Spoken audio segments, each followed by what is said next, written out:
Hi, I'm Claire, and welcome to Genrewise, news from the world of SFF.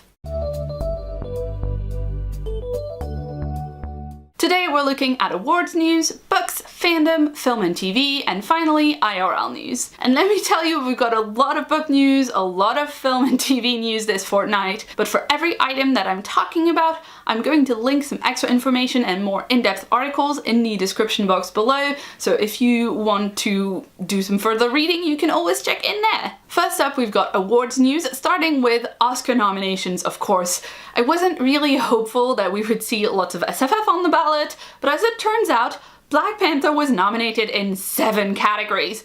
Mostly technical, with costuming, original song, original score, sound mixing, sound editing, and production design. And quite frankly, if it doesn't win at least costuming and production design, that'll be a travesty. But of course it was also rightfully nominated for Best Picture. Fingers crossed, I guess. We've also got Incredibles 2 and Spiderman Into the Spider-Verse in the running for Best Animated Feature, and Avengers Infinity War, Ready Player One, and Solo, A Star Wars Story in the running for Best Visual Effects. The finalists for the 22nd Dice Gaming Awards have been announced, and there are a lot of very varied games on the final ballot. I love that it's got indie games, XXX games, big name franchises next to completely new titles. I mean, the action category has like Far Cry 5 and Celeste up against each other, which is kind of delightful. Also, the strategy simulation category is a lot. I don't envy having to choose between Bad North, Frostpunk, Into the Breach, Northgard, and RimWorld. And finally, I hear our very own BookTube SFF Awards are due to start again for 2019 very soon. No spoilers, but I would keep my eyes peeled for some announcements is what I'm saying. Next up, we've got book news, starting with a brand new sci-fi multimedia anthology from The Verge, titled Better Worlds. It's free to access, there are 4 stories out right now, there's going to be a total of 10 original stories, that is 5 animated adaptations and 5 audio adaptations. All of them will focus on optimistic sci-fi, solving problems and coming up with solutions for the future. The lineup of writers is also pretty impressive. We've got stories from Justina Ireland, John Scalzi, Rivers Solomon, and Kelly Robson. Story Bundle, the website where you can buy ebook bundles and set your own price, is currently offering a fantasy-themed bundle. You can pay what you want, any old amount, for the 5 books in the basic bundle, including work from Mike Underwood, Annie Bellett, and Kit Rocker, and if you decide to pay over $15, you'll get 9 bonus books, including a T. Kingfisher novel. You can also set what percentage of the money you'd like to go to the authors versus story bundle, and you can choose to donate 10% of your chosen price to the SFWA, which is kind of like a union for SFF writers. Next up, we have exciting upcoming releases. Hot Escape have just announced a new novella from Becky Chambers, the author of The Long Way to a Small Angry Planet. The new book is called To Be Taught If Fortunate, and it is completely standalone. The story is separate from Chambers' Wayfarer universe. It's set in a world where instead of terraforming planets to sustain human life, space explorers modify themselves to survive on hostile planets. That sounds so great. It will be out in August 2019, and that's so soon, and I'm so hyped. Next up, we are heading back to the Hellmouth for a full reboot of the Buffy comic verse. This new series is written by Jordi Belair and illustrated by Dan Mora. It is published by Boom, and it reimagines our original cast of characters as modern day teens. Because the 90s was apparently a long time ago. The first issue came out last week, and the first full volume should be out this May. I usually really like Boom titles, and I've seen fairly promising reviews so far, so I'll definitely be keeping an eye on this one.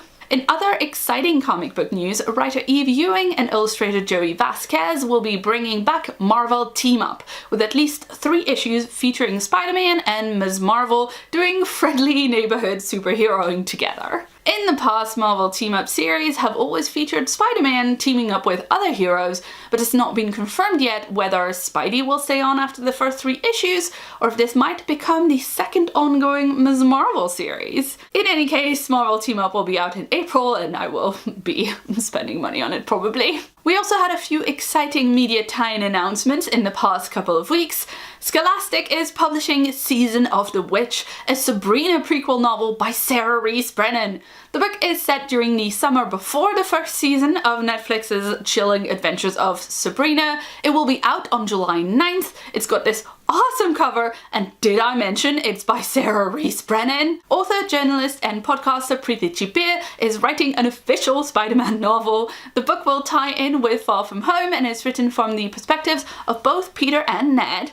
We don't know much more about it yet, it's quite far off, but if you've ever seen Chipper's Twitter or listened to her podcast, Daisy Geek Girls, you will already know that she is a massive Spidey fan. I'm really excited to see what she does with the characters. I know they're in a safe pair of hands. And finally, we've got a new Star Trek Discovery novel from John Jackson Miller. As you might guess from the title, the Enterprise War is all about the USS Enterprise and what Captain Pike, Spock, Number One, and the rest of the crew were getting up to during the Klingon War and the first season of Discovery. The book is due out on July 30th.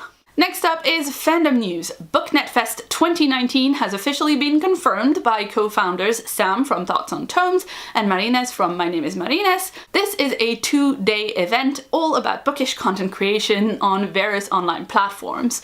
Book blogs, Bookstagram, and of course, BookTube.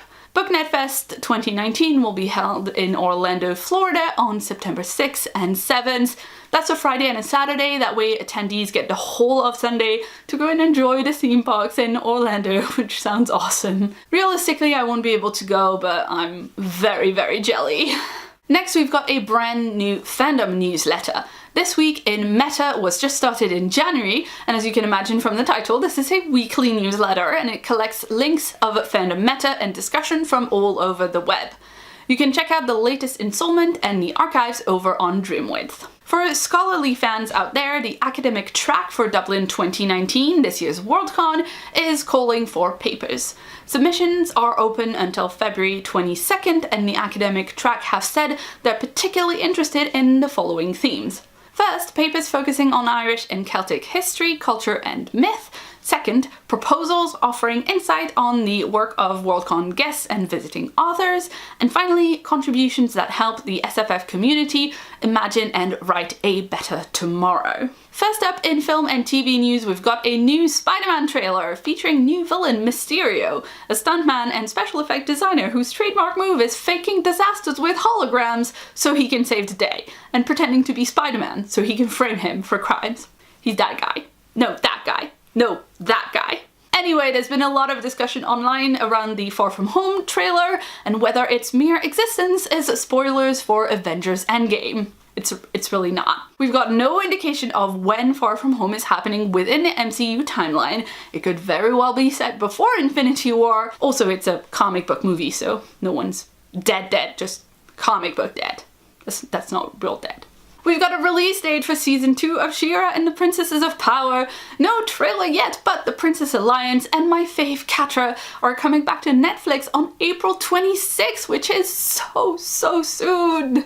In other, it's happening how soon kind of news, the Tolkien biopic that was originally announced back in 2013 is finally happening, and it's set to be in theaters May 10th. Nicholas Hoult will star as J.R.R. Tolkien himself, with Lily Collins cast as Edith Bratt, his wife and muse.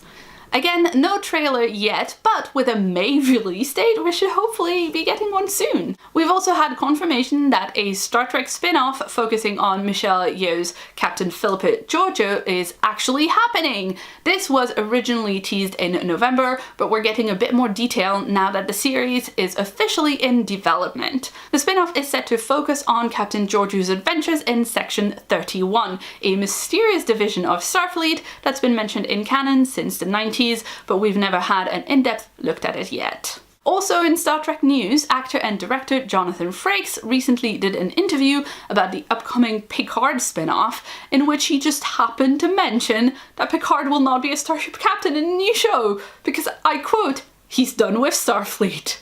Now, I'm not a Trekkie, but even I know that's a super big deal. A new Resident Evil series is shambling over to Netflix. We don't have much detail yet, they're still looking for a showrunner at this point, but it's looking like it's gonna be a full reboot. And we do know that the series will be made by Constantine Film, the production and distribution company behind the Milla Jovovich Resident Evil films. And finally, Netflix have just announced a new film with Sandra Bullock based on the comic book Reborn. This is a Mark Millar and Greg Capullo comic focusing on Bonnie Black, an 80-year-old woman who passes away and finds herself in a magical afterlife full of monsters and dragons. She is now young again and she's a badass warrior of prophecy. I'm a bit torn about this one, honestly, because I love Sandra Bullock and, you know, I am trash for the Kingsman movies, which are also based on a Mark Millar comic, but like, the premise sounds a bit old-fashioned. And also Mark Millar cannot write women at all. Mark Millar always has to make things super weird and gross and sexual, so I guess we'll see. Moving on to IRL news, we'll start with a couple of updates about the SFWA. Science Fiction and Fantasy Writers of America is a professional organization for writers of sci-fi, fantasy, and related genres. They have just announced that they will be raising the minimum price per word, which they consider to be a professional pay rate for short fiction. Currently, that's at 6 cents a word, but from September 1st, 2019, the new pro rate will be 8 cents a word, and that's to reflect inflation. Of course, this is a guideline. The SFWA can't actually force every short fiction market out there to pay that rate, but the more reputable and frankly the best short fiction magazines and publishers in the genre, they do strive to follow the SFWA's guidance, so hopefully this will mean fairer compensation for writers in the long run. In even more niche SFWA news, some of the board of directors is up for re-election this year, including the president and secretary seats. The call for candidates is open until mid-February. As far as I was able to find out, the only declared candidate for president right now is Mary Robinette Kowal, who has previously served as SFWA secretary and vice president. Next up, new allegations of sexual abuse concerning X-Men director Bryan Singer have come to light. The Atlantic released an in-depth article speaking to 4 of Singer's alleged victims, all sharing their stories publicly for the first time. Singer denied all allegations and called the Atlantic report a homophobic smear piece. It is, in fact, the latest in a long series of credible allegations dating all the way back from early in Singer's career. That's like 20 years. Speaking of Singer's career, Millennium Films have confirmed they are going ahead with production on the Red Sonja film, with Singer at the helm as director. Millennium owner and Red Sonja producer, A.V. Lerner, who was sued last year for sexual harassment, hostile work environment, and gender discrimination, called the Atlantic report fake news. Because what is more Hollywood than an alleged harasser supporting the rights of an alleged abuser to make a movie about a survivor of sexual assault? And finally, let's end on a more positive note with the pettiest, most wholesome content of 2019 so far, H-Bombaguy's 57-hour Donkey Kong charity livestream in support of trans rights. The reason that this stream happened at all is that TV writer and vocal anti-trans activist Graham Linehan started an email campaign to get funding denied for a UK charity providing support for trans youth. Between this and the huge amount of misinformation and scaremongering on this topic in the British media, H-Bombagui decided to stream in support of trans rights, with all donations benefiting Mermaids, the charity targeted by Linehan's campaign. The team behind the stream expected to raise maybe $3,000, but they ended up with $340,000 worth of donations. The stream was featured in major news outlets, celebrity guests like Chelsea Manning turned up to talk about trans rights. It was really, really cool. I didn't have time to watch a ton of it myself, but it was amazing to see all these updates pouring in, to see the gaming community rallying against online toxicity and putting our hands in our wallets in support of trans folks. It was really heartwarming, and I just hope we see more events like this in future.